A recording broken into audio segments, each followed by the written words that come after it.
The Origin, Purpose, and Destiny of the Earth Game. Jeff Street, Contributor. Waking Times.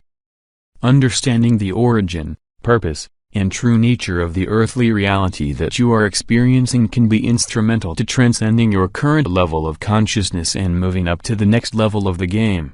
For some, especially the unawakened, this information might be a bit overwhelming or hard to believe, but it could prove to be very important to the future course of your life, both during this one and the next. Within the construct, as with all realities created within the one great cosmic mind, and there are multitudes, our earthly reality is simply a mental construct. There are many individual parts, aspects of the one who have chosen to put their focal point of awareness within this construct, to dive into, and play the Earth game.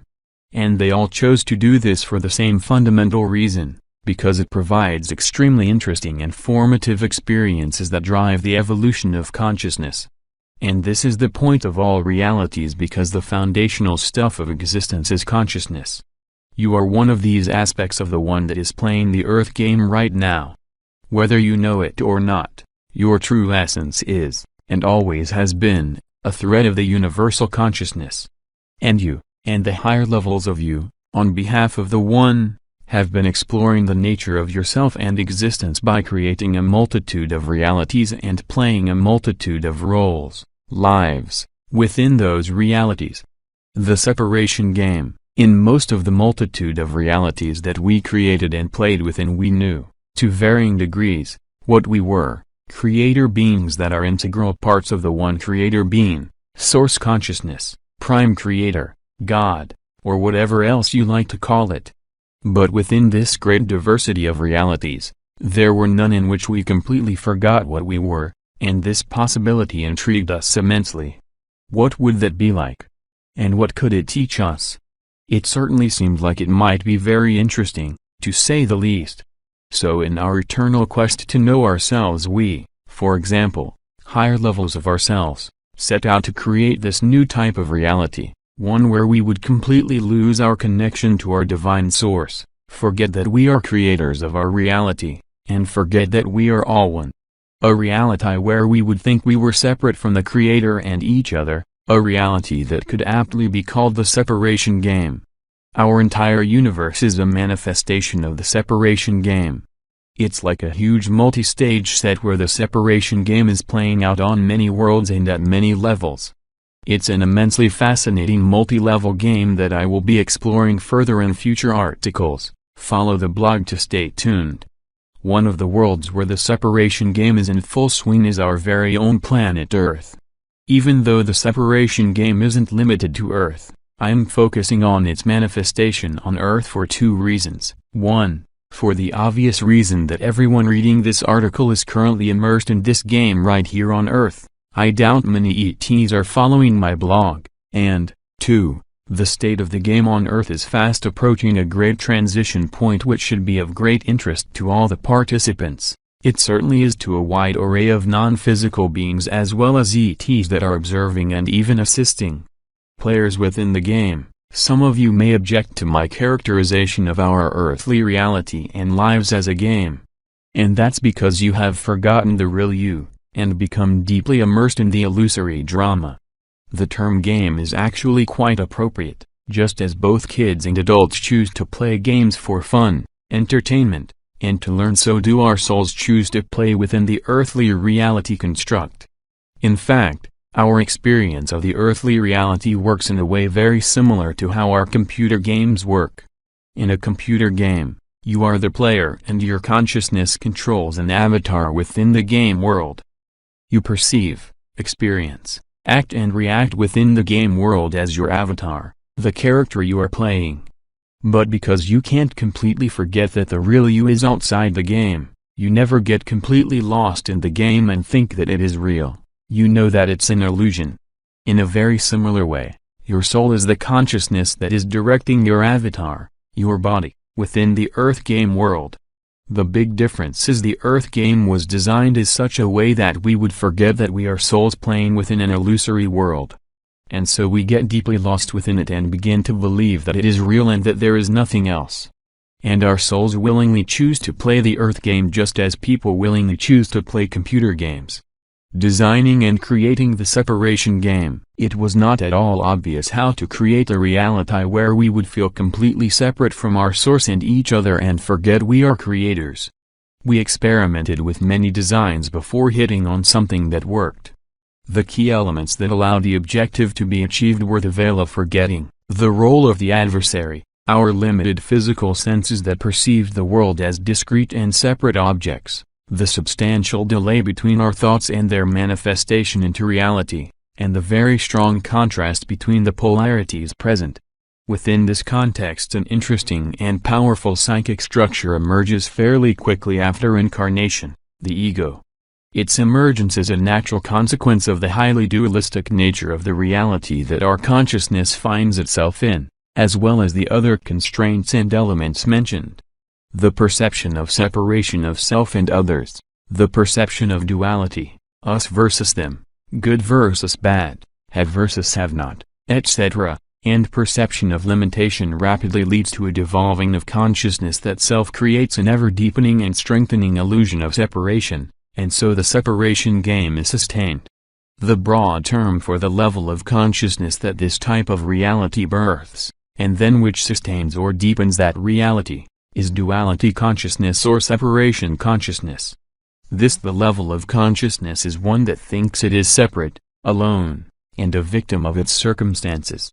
The opposite of separation consciousness is unity consciousness. This level of consciousness knows that all is one and that it creates its own reality and hence manifests realities that are dramatically different, for example, more peaceful and harmonious, than the one currently manifested on Earth, where the majority of players are still at deep levels of separation consciousness. Within the genre of duality, separation consciousness, there are some very interesting and powerful dynamics that I will explore deeply in future articles. Follow the blog to stay tuned. Here's a passage from a highly recommended book that talks about how the illusion of the Earth game is co-created. Your souls are parts of the oneness that have agreed to co-create this illusion of separation which is called duality. Some souls are helping to create the illusion without completely immersing themselves in it. Higher dimensional beings such as those often called angels are an example of this. Some souls are helping to create the illusion by directly immersing small portions of themselves in the illusion. Your higher self is one such and you are the portion of your higher self that is completely immersed in the illusion. Zingdat, The Ascension Papers, Book 1, The State of the Game. We have played out many versions and iterations of the Earth game, and many of them ended very unproductively, in disaster, destruction, meltdown, apocalypse, you name it. The game we created is very challenging indeed. From one perspective it hardly matters if the game ends in a meltdown because it is completely an illusory experience. If it crashes, we can simply restart the game from the beginning. And even though we do learn something from every experience, however challenging or disastrous, apocalyptic outcomes like these are certainly not optimal learning experiences for the evolution of our consciousness. This iteration of the Earth game has been underway for some time now and as usual, all the souls that are part of humanity are engaged in a very difficult, challenging and confusing game. As is normal for realities of this type we have descended into a level of consciousness that might be best described as victim consciousness and the victim/perpetrator/rescuer dynamic that characterizes this level of consciousness has been dominating the human drama for quite some time. Also some of us have strongly polarized into one of two modes of this genre of consciousness, service to self or service to others. More detail about all of this in future articles. The net effect of all this is that we have manifested a reality characterized by greed, competition, conflict, domination, subjugation, and the persistent struggle for freedom. This is the current state of the human drama and, as with all realities, it is a reflection of our state of consciousness.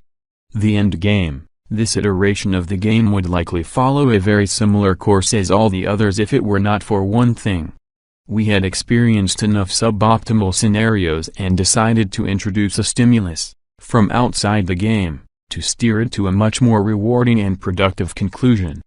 To achieve this we planned a subtle and multifaceted series of interventions whose goal was to awaken as many players as possible to the wider reality and their higher selves and to spur them to ascend to higher levels of consciousness and thereby to the next level of the game.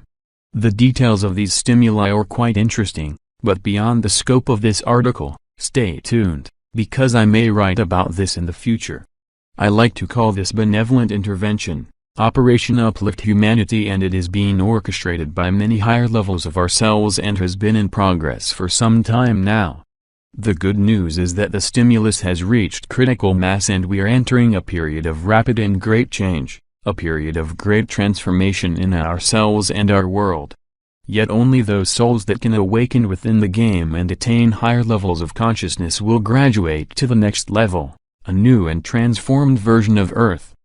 All others will essentially have to take the same class over again, for example, play the same level of the game again but somewhere else. This is by no means a punishment. All souls simply go to experiences appropriate to their level of progression. Another thing that makes this iteration of the Earth game so unique and exciting is that we are attempting to jump from the deepest levels of duality consciousness directly to unity consciousness. The process of evolving from duality to unity consciousness has played out on many worlds, but it is typically a gradual process that unfolds over a long period and many generations. Ours is the first planetary civilization in which we are attempting to do this process within one generation. This has never been done before, and our planet and this space-time nexus is the test case. If it succeeds, we may use this as the standard approach to all spiritual evolution at this level.